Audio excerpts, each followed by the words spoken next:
It's a domino effect. The forces of freedom toppling the old communist order in Poland, Hungary, East Germany, Bulgaria, Czechoslovakia. But inside the vast borders of the Soviet Union, the same forces are stirring, and some voices are clamoring for more than Gorbachev is willing to give.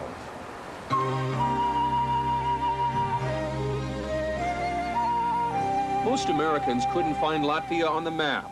Located south of Finland along the Baltic Sea, Latvia used to be an independent country with its own language and culture.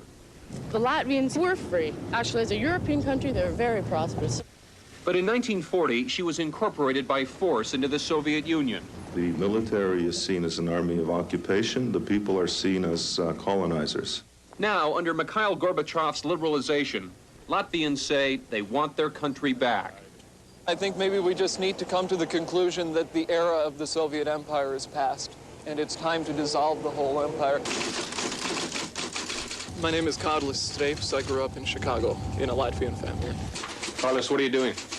I am writing typing rather, a letter that's going to go to Mikhail Gorbachev and George Bush, urging them to consider the Baltic question when they... Streips helps the Latvian Popular Front, Latvia's version of solidarity. We have two statues here along this boulevard. Tell me about them. Well, on this end, we have old Vladimir Ilyich. Lenin, of course, is everywhere in the Soviet Union. To my mind, he is the reason that this country has been oppressed for 40 years. And at the other end of this walk that we're on? And at the other end is the Liberty Memorial, which is a holy place. And it is the symbol of everything that Lenin is not the symbol of. It is the reminder that this nation was once independent, and it is the argument that it should be independent again. And the fact that these two statues have their backs to one another, to me, says that they have nothing in common. There might be blood and there might be a revolution. Maybe. My name is Sarma Dinzan, and I'm from Toronto, Canada. I'm working at the Latvian Popular Front newspaper, Atmoda. Atmoda is the voice of Latvian independence. It's also the fastest growing opposition newspaper in the Soviet Union. What's the headline today? Latvian National Independence Day. Everyone's getting ready for that. The 18th, big demonstration. I think that every human has the right to live normally, and I don't think that people here live normally. Don't you think it's just a little unusual that you're able to call for the independence of Latvia? Of course. Leaving the Soviet Union, using a communist press? Of course. This is one of the paradoxes of perestroika. And, well, the country is full of these paradoxes. It's just one of them. So this is where the paper is actually printed. Alexei Grigorov is the editor of the Russian version of Atmoda. So Latvians fear what? Well, they fear extinction. Just loss of language, loss of culture, loss of identity. Russification means walk down the street. You see the Russian military here. Latvian population feel they are being submerged in a mass of Russians. A computer science teacher, Juris Masudas, is a Latvian Canadian who sees the Soviets as illegal colonizers. Why is Latvia so important to the Soviets anyway? Ice-free ports. That's about it. There are large Navy contingents in Tallinn and Riga, submarine bases, which we're not supposed to know about. What's going on out here? Well, one of the reasons why there are lines everywhere is because everybody's got a private food and drink supply. That's the armies. The military here is first in line for food, drink.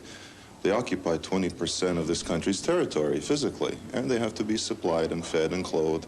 Think of it as a hidden tax. You're looking at it. Do Russians and Latvians get along? Do fish fly? Nobody gets along with a colonial army, the military especially. We are looking at enlargements of photographs of just some of the young men who have come from Latvia, gone into the Soviet military, and have died there. Some have been beaten to death. Some have been shot. Some have simply disappeared without a trace.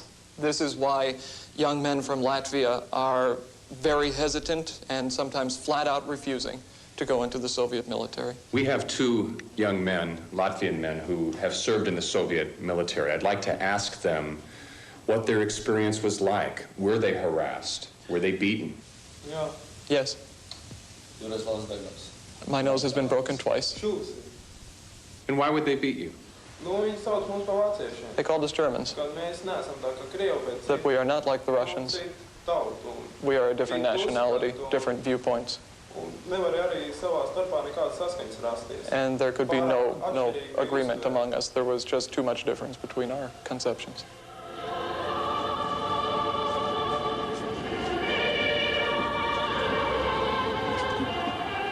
This is a day which Americans can maybe think of as sort of Latvia's 4th of July.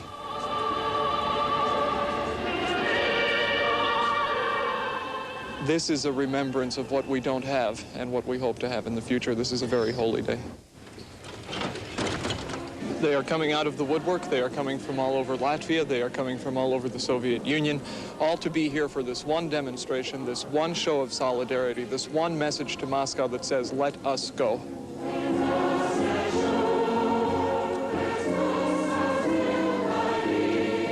I want Americans to know that Latvians want to be just as free as they are, not subject to a colonial influx of Russian immigrants and not under the heel of an occupying army. It's that simple. I think that's something Americans ought to understand in their gut.